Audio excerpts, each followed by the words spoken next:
నా పేరు మైలపల్లి పోతయ్య. శ్రీకాకుళం జిల్లా శ్రీకుర్మం గార మండలం నుంచి మాట్లాడుతున్నాం. శ్రీకుర్మం మత్స్యలేశం ఒక ప్రథమ స్థానం.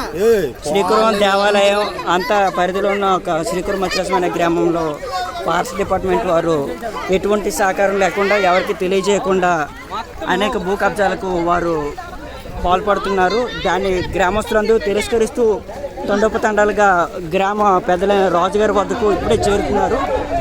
వారు ఎంత వద్దని చెప్తున్నా సరే రాజుగారు వారి సమక్షంలో ఫారెస్ట్ వారు మాత్రం తిరిగి ఆ ప్రజల మీదకు తిరగబడడం జరుగుతుంది. దీని ప్రభుత్వం వారు పవన్ కళ్యాణ్ గారు, చంద్రబాబు నాయుడు గారు, శ్రీ నరేంద్ర మోదీజీ గారు అందరూ మాకు సపోర్ట్ చేస్తారని మరీ చేతులు నమస్కరిస్తున్నాం. మీరే కాపాడండి. ఇప్పుడు ఈ వ్యవసాయం పైన కాదు, మత్స్య శాఖ మీద ఆధారపడి ఒక మత్స్యకార కుటుంబాలు అవన్నీ దీన్ని సముద్రానికి వెళ్లకుండా అడ్డుకట్టుగా వాళ్ళు ఏమేమో చేస్తున్నారు. మీరే దీని నుంచి మమ్మల్ని ఎలాగైనా కాపాడాలని చేతులెత్తి నమస్కరిస్తున్నాం.